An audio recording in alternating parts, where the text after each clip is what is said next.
Hey, everybody. Wherever you're tuning in from, thank you for being here with us today. This is the True Freedom Project. And around here, we believe something real. True freedom is something that you build. It doesn't happen overnight, it doesn't happen by accident. It happens through practice, through structure, and through community. And most importantly, showing up when it's really, really hard. And before we get into anything heavy, I just want to start off with some food for thought questions. Have you ever lived a life that looked fine from the outside, but inside you were barely holding it together? When the world thinks you're strong, but inside you're falling apart. What happens when survival mode and institutionalization becomes the only way you know how to live? How many times do you try to change your life only to end up right back where you started? How many times have you walked out of jail or prison with the same untraded military grade PTSD and addiction to the same tyrannical PO and a wife that's still in active addiction with your kids in foster care or worse? No support system to help you focus on what you should and can change and what you can't. And what do you do when you're sick and tired of being sick and tired, trying to rebuild a life you never learned how to live in the first place? This is the True Freedom Project. It's a space for people and by people who have lived through it, survived it, and are learning to thrive on the other side of it.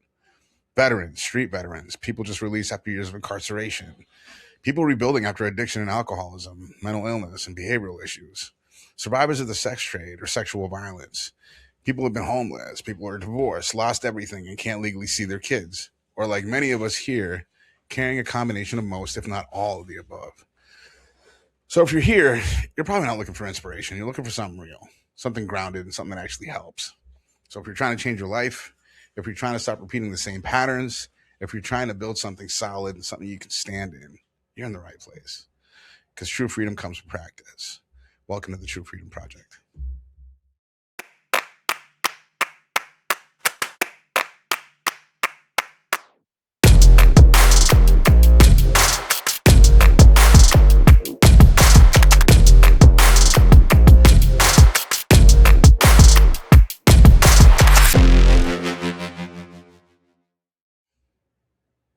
Hey, welcome everybody to another episode of the True Freedom Project. My name is Omar Kabir, and I'm the host and CEO of Whole Health Veteran Services LLC out here in Milwaukee, Wisconsin. And today we're going to dive into a topic that sits at the heart of recovery, reintegration, and the systems that are meant to support us.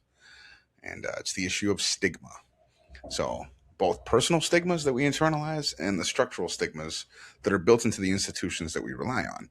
So, this conversation isn't abstract. It affects clinicians, case managers, peer specialists, and most importantly, it affects the people seeking recovery, healing, and like a fair shot at rebuilding their own lives.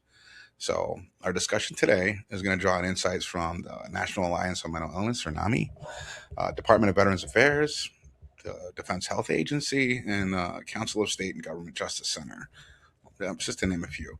And these organizations have spent years studying how stigma shapes outcomes in mental health, addiction recovery, and reentry. So, the title of this episode is Where We've Been Dead Wrong in the Past. And honestly, it fits. Because when we look at history and how we treated mental health, trauma, addiction, homelessness, and people involved in the justice system, especially veterans, it becomes painfully clear that these systems weren't just imperfect. They were built on assumptions that were flat out wrong.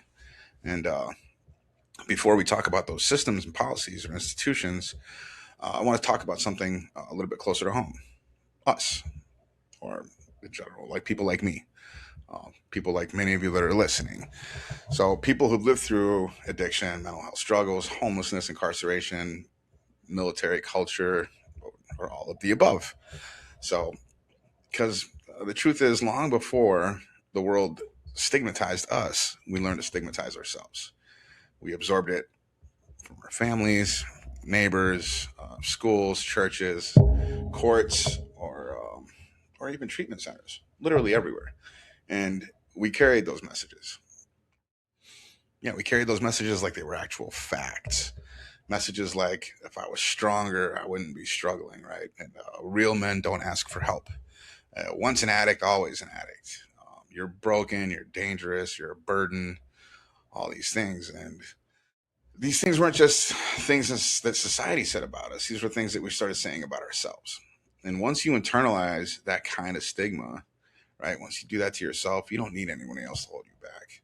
You'll do it for them. So you'll sabotage opportunities. You'll isolate. You'll assume you're unworthy of care. You'll avoid treatment because you don't want to be that person. You'll stay homeless because you don't think you deserve stability. So, yeah, you'll stay silent about trauma because you think it makes you look weak. You'll walk out of programs because you're convinced you're just beyond help. And yeah, it's like the part that we don't talk about enough, right? Every culture we come from reinforces this kind of stuff in different ways, right? And addiction, street culture, whatever you want to call it, you learn to hide, minimize, deny, and pretend like you're in control, even when everything is falling apart around you. In mental health culture, right, you're taught to fear labels, to fear judgment, and this fear of being seen as unstable or worse. You turn around and you build an identity out of your diagnosis. And homelessness, you internalize the idea that you're just a failure, that you're invisible, and that you're not even worth investing in. And prison culture, Jesus, you learn to ever show vulnerability, right? You never trust, you never ask for help. And these are habits that destroy you. And in veteran culture, you're trained to just push through the pain, to suck it up, never admit that you're struggling. And then when that uniform comes off, man, that mindset becomes your cage. So all of these environments really teach us the same thing, same lessons in different languages, right? Just don't feel, don't ask, don't need, don't break. And here's the truth, what we've been dead wrong about, right? It's needing help isn't weakness. It's human. Struggling doesn't make you broken. It makes you alive. Healing isn't a solo mission. It's a community project. Yeah, like even the most badass Black Ops Navy SEAL operators, you still need intel. You still need cash, safe houses, contacts, backup. Right? You're not out there doing all these things on your own. And yeah, and the biggest barrier to growth, the one that stops more people than any other policy or institution, is the stigma that we carry inside our own chests. So if we don't confront that, nothing changes. Not your treatment outcomes, not your reentry success, not veteran reintegration. Doesn't exactly roll off the tongue. Not recovery, not our relationships, not our future. So before we talk about what the system needs to fix, we have to talk about what we need to unlearn. So basically, let's be real. Most of us don't fail because we're weak. We fail because we're wrong. We're wrong about ourselves. We're wrong about relationships. We're wrong about healing. Wrong about what it actually takes to change. And yeah, I carried plenty of my own stigmas. And the really wild and crazy part is that, while I was in it, I just couldn't see it. I thought I was being honest, but I wasn't being. I didn't even know what being honest meant. I thought I was choosing love over and over, and really, what I was choosing was like chaos and intensity. I thought I was building a future, but I was really just repeating the same past mistakes over and over and over again. And when I stepped into recovery, and I've stepped into it more than once, we'll just say that. Each time I thought I finally had the answers. I thought honesty was enough. I thought the truth was enough, right? I didn't even know what honesty or the truth looked like. I thought connection was enough. Thought just wanting a better life was enough. But I kept walking to new chapters of my life with the same broken tools I always used. I didn't know how to be honest with myself. I didn't know how to choose healthy relationships. I didn't know how to slow down long enough to actually heal. And it translates across the board for me. And honestly, man, recovery isn't just for people with addictions. It's like this universal journey of coming back to yourself. It's work that every human being has to do if they want to stop repeating the same cycles and start living with like clarity, integrity, and some kind of purpose. So I didn't hit rock bottom all at once. My life fell apart in like chapters. And I was in and out of incarceration from 14 into my 20s. I was incarcerated again from 2009 to 2013 after years in the military. And in between those stretches, I try to rebuild, get sober, get stable, start doing the right things. But without like real tools, without insight, without stability, I kept sabotaging myself. I started talking, I started taking recovery seriously around 2007, but it wasn't until my late 30s and early 40s that things really started to click. And in the last month of my final relapse, like everything kind of snapped into focus. And it wasn't like dramatic, it was more like a cold clarity that just kind of stripped me bare. I realized the substances weren't the freaking problem. I was the problem. I didn't know how to be a dad or a father. I wasn't the tough guy that I pretended to be. I had no real friends. And I wasn't even sure I had been a real friend to anybody for a long time. I pushed away good people and surrounded myself with others who were just as lost as I was. And we co signed each other's bullshit until basically the human being inside of us was just eroded.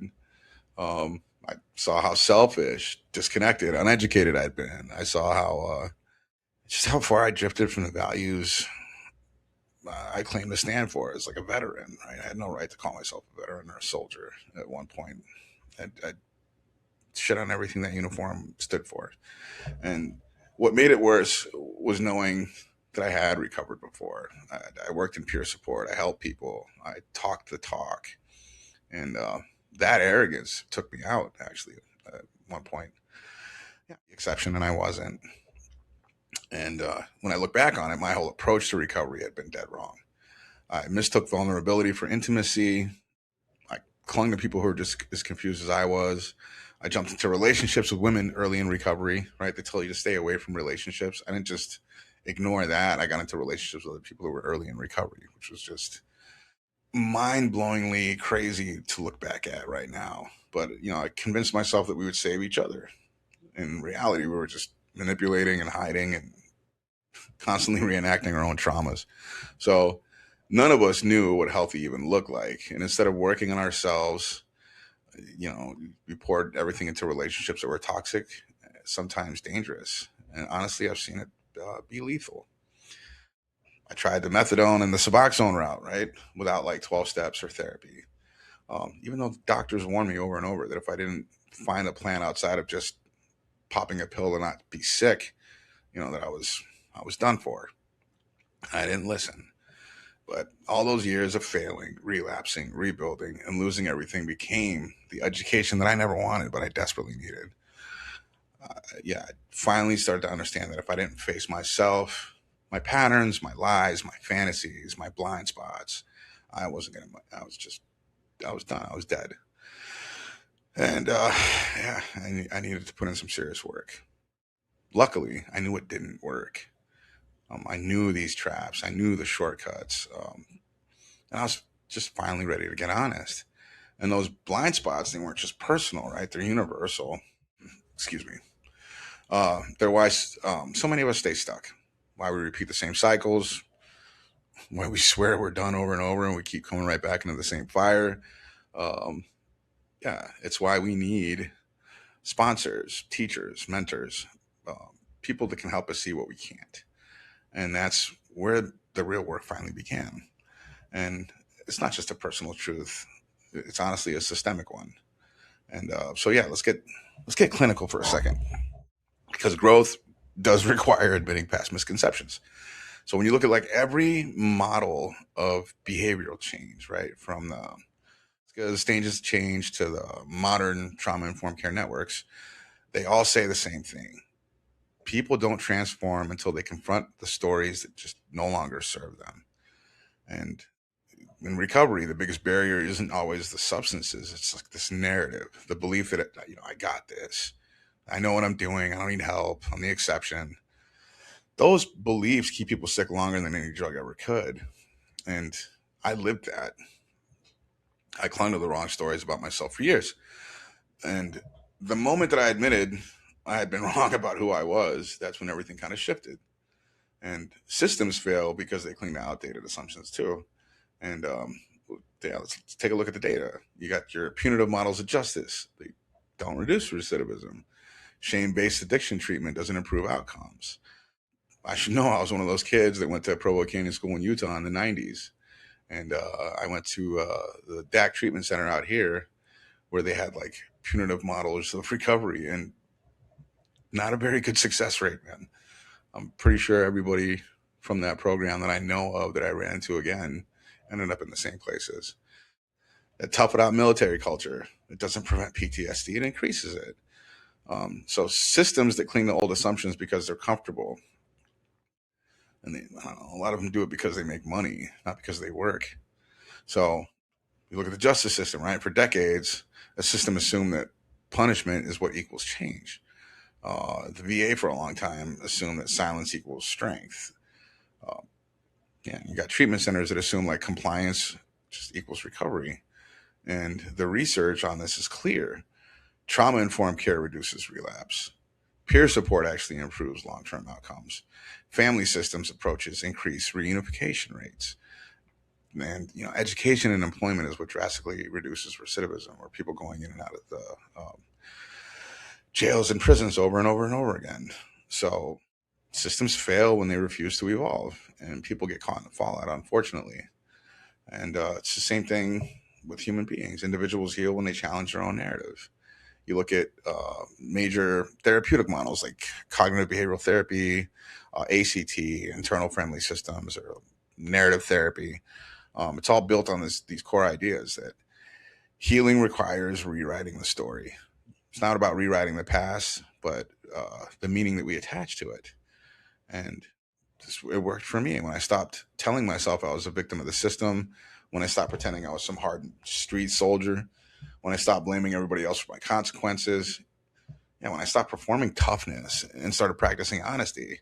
That's when actual healing began. And hopefully communities evolve when they stop pretending they've always had the answers, right? Veteran communities, recovery communities, justice impacted communities, right? Everybody has these myths that they cling to.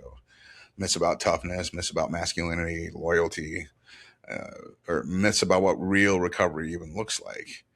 And because communities don't grow by doubling down on old beliefs.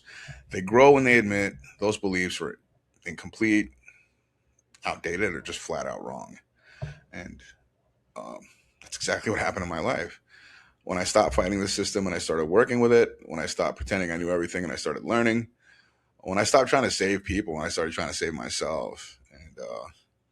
And honestly, when I stopped clinging to this old identity and I started to build a new one, and of course, I had to have my ass thoroughly handed to me enough times before I started pursuing recovery with the desperation of a drowning man. So, some thoughts I want to leave you guys with really quick. And not that I'm closing, but so one is recovery is not a linear process, right? People don't heal in straight lines.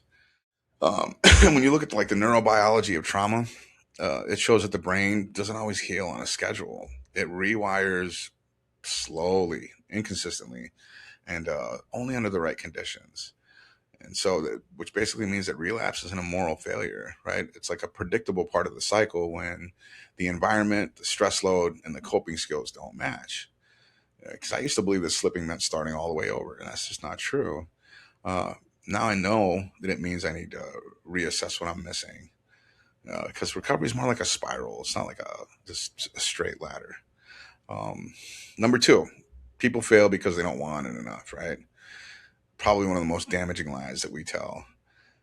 When you look at research on ACEs, poverty, trauma, social determinants of wealth and health, they show that willpower is like the smallest piece of the puzzle. People don't fail because they don't care. They fail because they're fighting biology, environment, and systems that are stacked against them. I used to think that I just needed to try harder. And the truth was that I needed stability, support, safety, and structure. So, yeah, wanting it wasn't the issue whatsoever, and surviving it all was. Um, Myth number three, veterans should reintegrate easily because they're trained. So, that's another myth that destroys people. Military prepares you for war, not for coming home. The civilian world runs on ambiguity, right? Emotional expression, self advocacy, which is like the total opposite of military conditioning. And when you look at research on transition or transition stress, it shows that identity loss, moral injury, and lack of community hit harder than combat. And I used to think that failing was because I just couldn't adjust. And the truth was that the systems just weren't built for the transitions that we actually go through. Uh, Number four, incarceration fixes behavior. Yeah, if that was true, recidivism wouldn't even be what it is today, right? 90 mid to upper 90s percentile. It's just insane. Uh, Prison just doesn't heal trauma. It teaches It doesn't teach emotional regulation. You don't really build life skills. It just amplifies the very conditions that lead to reoffending, which is isolation, shame, hypervigilance, and lack of opportunity. And I used to think that jail would just kind of like scare me straight, which isn't exactly accurate because I used to think I was a badass because I went to fucking jail. But yeah, it just didn't. It just hardened the parts of me that needed to heal, and it delayed the work that I actually needed to do. And yeah, the next most damaging lie that I've told myself, and I'm sure millions of other men and women have said the same thing, is that asking for help is weakness.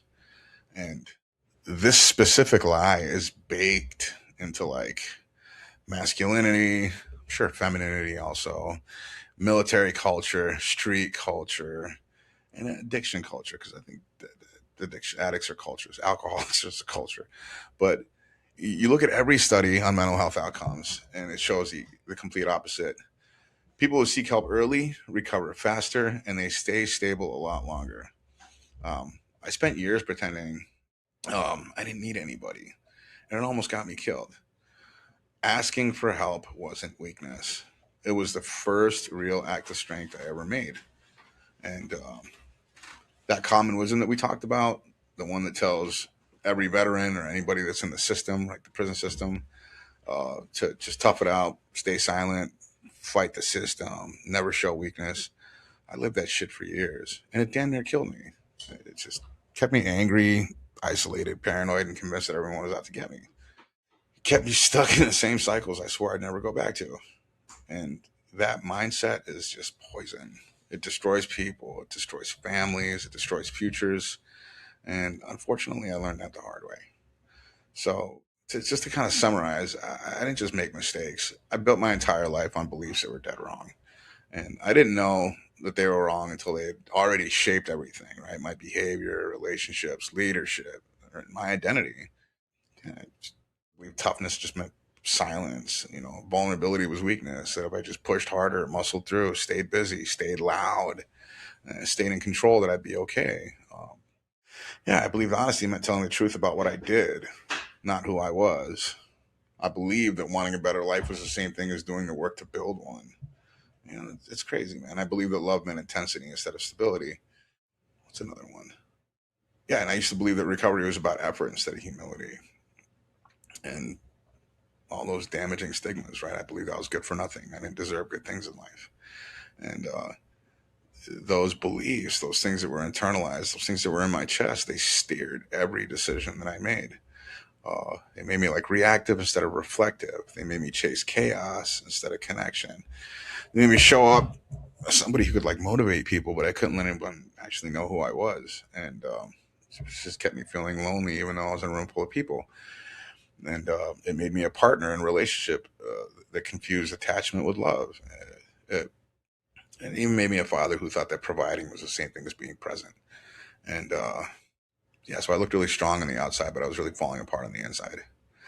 And I wish I could tell you there was like one breakthrough moment that changed my mind, but that's just not the case. It wasn't just like a book, a meeting, or like a breakthrough moment. It was lots of moments. It definitely had a lot to do with the consequences. When you start, I lost everything that I thought I'd never lose. Yeah, I watched the same patterns play out again and again until I just couldn't pretend anymore. Realizing that every time I was saying I was doing my best, what I was really saying is I'm doing what's familiar. And yeah, it was seeing that the life that I wanted required becoming a version of myself that I'd never actually been. And and that's kind of like when it hit me, right? I didn't fail because I was weak. I failed because I was wrong, and I didn't know that I was wrong. And yeah, most people don't like talking about that kind of stuff. The blind spots, the beliefs you inherit, the stories you cling to, the identities that you perform, and yeah, the uncomfortable truths that we avoid, and the things that we can't see until they've already shaped our lives. I was just thinking about that again, kind of hits hard. But I want to jump forward to systemic issues and where like society, the law, and even psychology and medicine were wrong. Let's start with the VA and the veteran systems, right? For years, the assumption was that if they built services, veterans would naturally use them. And the research shows that stigma, masculine norms, fear of judgment and system complexity keep people out. They keep people out even when services are available. And another long held belief was that the barrier was motivation, and veterans simply just didn't want the help. Because it's kind of sad. You have these veterans that are dual diagnosis with mental health and substance abuse, and actually two-thirds are not seeking treatment, which is just sad. Maybe they're just not ready yet.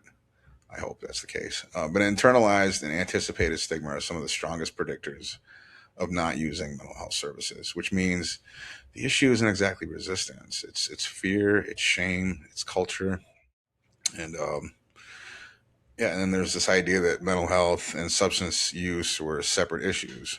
And this is in the past. It definitely has changed a lot in recent times, but in reality, co-occurring PTSD, depression, anxiety, and substance use, they're actually the norms among high-risk veterans. So treating them like isolated problems misses the real picture. And same goes with the justice system. The justice system has its own set of misconceptions. And for decades, we spoke about this earlier, it operated under the belief that crime was like a moral failure.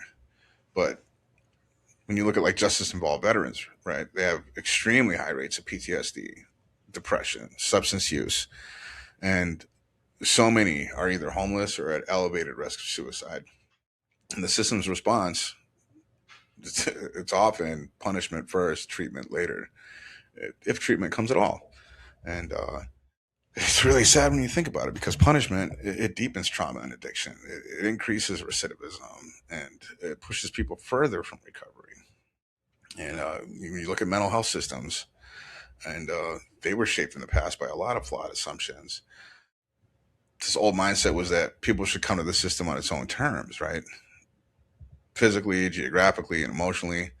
But you got barriers like distance, transportation, rural isolation, and the systems can be really complex to use, and it just makes that unrealistic. So I like what the VA has done, and other therapeutic models, right, where they integrated telehealth, telemental health, and it did actually improve engagement, which is great. And one of the most difficult things to talk about is, yeah, it's just a difficult truth that clinicians aren't always neutral. Professional stigma influences how veterans with substance use disorders or justice involvement are treated, right? So that influences who receives warmth, who gets labeled, and who gets written off. And it's just it's just the truth. And then you got the story that society tells about veterans, right? You're either portrayed as like this hero, or you're just a broken threat. And that kind of public stigma paints veterans with mental health or substance use issues as dangerous or unstable. And that just fuels exclusion and amplifies things like employment barriers. Excuse me. And then you got the biggest lie of all, which is just like toughness means silence. Um, Masculine norms teach veterans to just handle it themselves, which feeds shame and delays help seeking, even when the suffering is just severe. And I mean, I shouldn't have to tell anybody how these errors hurt people, right?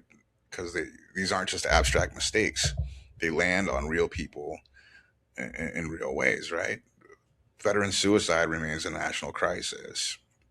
Recidivism is a national crisis, and stigma keeps many of us from, or many people out there, from reaching care in time.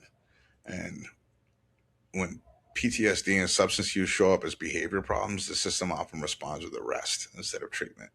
So it's crazy. You're criminalizing trauma instead of addressing it. Oof. Untreated mental health and substance use. Um, these issues, they drive homelessness, they drive unemployment, family breakdowns, and it's just creating cycles of disconnection that are incredibly hard to escape. And that's according to NAMI 2025. And then there's this real message that warriors don't need help. That becomes internalized. It becomes internalized shame that erodes identity and blocks recovery. And then you have things like inequities that show up, right? Like black veterans being denied benefits at higher rates. It just reinforces this belief that the systems aren't built for everybody. and that they just shouldn't be trusted. And that mistrust becomes its own barrier for future care. So let's look at some positive stuff, right? And what the current research says today. And there's actually some good news. The good news is that research today paints a very different picture. One that points towards solutions that actually work. Like, we know that stigma isn't a side issue, it's a central issue. Internalized and anticipated stigmas, they strongly predict whether someone will use mental health services. So, integrated low barrier models like primary care mental health integration, telemental health, you got peer support, peer navigation. All of these things significantly improve engagement. So, peer support isn't just like a nice extra, right? Programs like uh, the Veteran Justice Outreach Center, healthcare free entry, healthcare free entry for veterans, and other programs are all evidence based, and they do reduce homelessness and recidivism because trauma informed approaches outperform punishment every single time. Treatment and diversion reduce recidivism among justice involved veterans, and there's plenty of research out there that backs all of this stuff up. I'm going to post it on our website and links to this podcast. And so when you look at it, man, culture change is clinical work, right?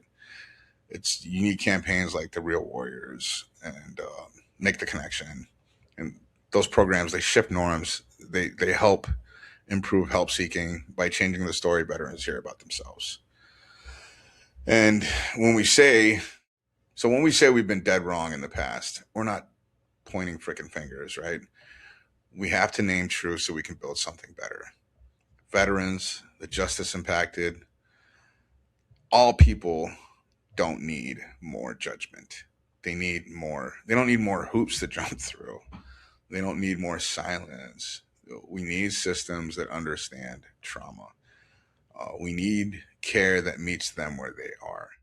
They need a culture that says strength includes reaching out. And yeah, and as we wrap this up, I want to leave you guys with truths that guide my work today. The truth that came from unlearning old stories and finally seeing the bigger picture. And the first truth is, yeah, healing does not happen in isolation. It happens in connection. It happens in community.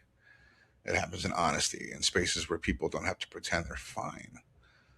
Strength isn't silence anymore. Strength is showing up as you are. The second truth is that most of what we thought were personal failures were actually system failures. When people fall through the cracks, it's not because they're weak, it's because the cracks were built into the system. And once you see that, you can't unsee it. The third truth: culture is not soft, culture is clinical. The stories we tell about really everybody, stories that we tell about veterans, about trauma, about addiction, all these stories shape who reaches out, who gets help, and who gets left behind. So changing the story isn't changing the outcome. So I want to invite you guys, wherever you are, whatever your journey looks like, to just reflect on an old belief that you've outgrown. Maybe it's something that you thought or were taught about, like toughness. Maybe it's something you believed about yourself. Maybe it's something you assumed about other people. And just hold that belief in your hands for a minute and notice how it shaped you. Um, and notice how letting it go might open something new. And if you feel so called, yeah, I encourage you to share your own dead wrong moments here, please. Uh, yeah, not because vulnerability is trendy, but because honesty is contagious. When one person tells the truth, it gives everybody around them permission to do the same. And that's how culture shifts, one honest story at a time. If you take anything from this episode so far, well, at least let it be this. We may have been dead wrong in the past, but we don't have to stay dead wrong. We can build systems that understand trauma. We can inform people so that they can act instead of just trauma dump or build identities around their diagnosis. We can create cultures that honor honesty. We can tell stories that make healing possible.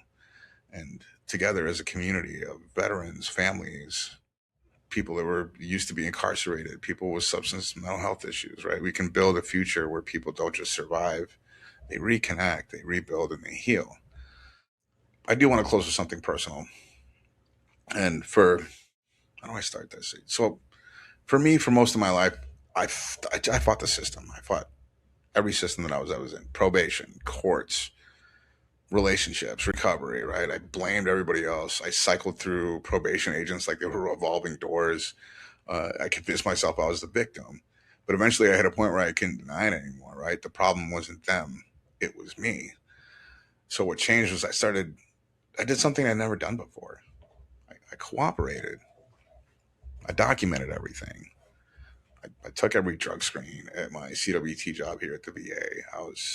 I told my agent exactly what I was doing, and I ended up completing 11 years of parole without an ATR revocation. I was done finally in 2021.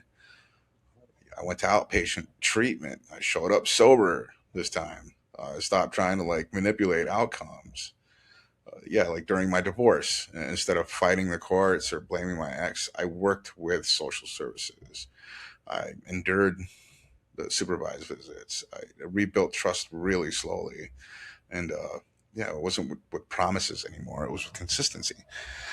I stopped trying to beat the system. Yeah, and I started to use the system. I used it to rebuild myself. I went to Al-Anon meetings. I studied codependence. I learned, real communication and boundaries. I practiced them. Messy and imperfect, but consistent. I rebuilt my character the same way too, slowly, deliberately, one day at a time. And as my recovery solidified, my life expanded. I went back to school. I first got an associate's, then a BBA, then an MBA, and but those degrees they only mattered because I finally had like the humility, the discipline, and the daily maintenance to support them.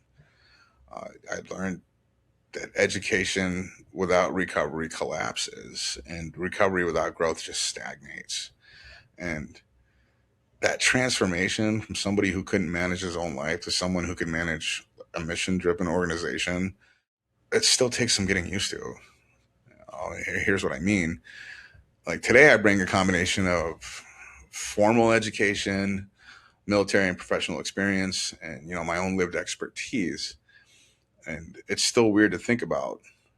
It's still weird to think that I went from this emotionally broken and addicted person to someone with advanced training in organizational leadership, strategic planning, operation and financial management, program development.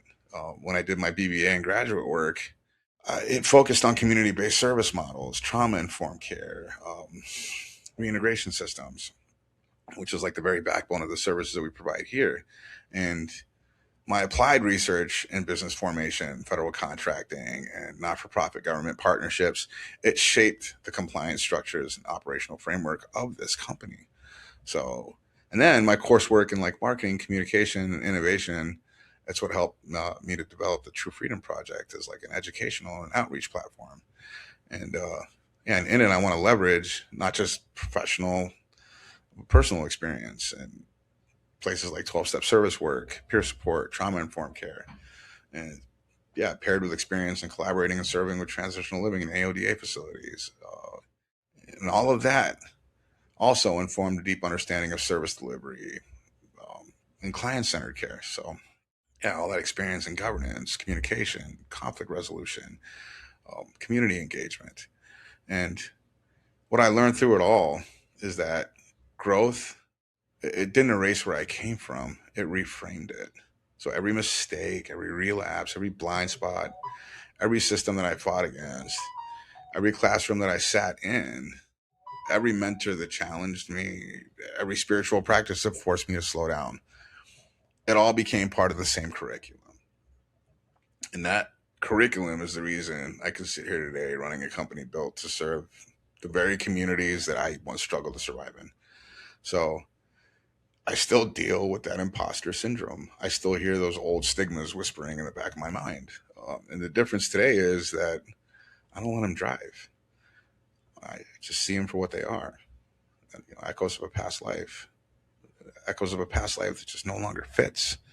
And what keeps me grounded are the same things that got me here, to tell you the truth: sponsor, mentors, teachers, spiritual practice, and just this willingness to stay teachable.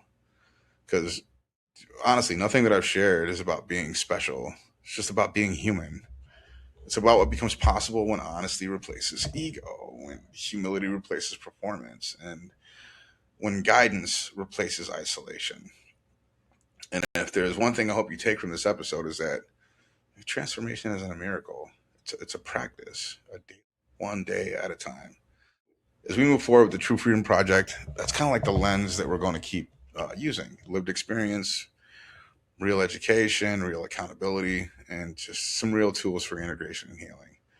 Because the work is finished. It's not finished for me, and it's not finished for the people that we serve, and not for the systems that we're trying to improve. Thanks again for listening and for walking this path with me. And on the next episode, we're going to get to the spiritual side of this work and why it matters a hell of a lot more than most people realize. So once again, thanks for joining me, and take care.